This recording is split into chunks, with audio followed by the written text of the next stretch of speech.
విద్య అందుబాటులో ఉంది, కానీ నాణ్యమైన విద్య లేదు. ఈరోజు సమాజానికి విద్య సమస్య కాదు, నాణ్యమైన విద్య సమస్య. ఇవాళ ఇంజనీర్లకు కొదవలేదు, సర్టిఫికెట్లు ఉన్న ఇంజనీర్లు ఉన్నారు, కానీ వాళ్ళకు అవసరమైన నైపుణ్యం లేదు.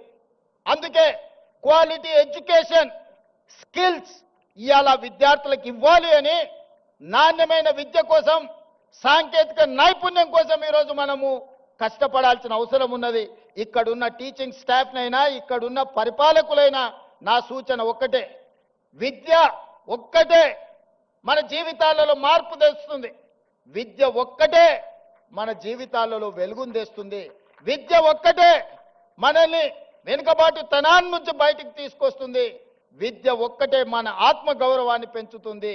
విద్య ఒక్కటే మన తల్లిదండ్రుల కళ్ళలో ఆనందాన్ని, వెలుగులను నింపుతుంది.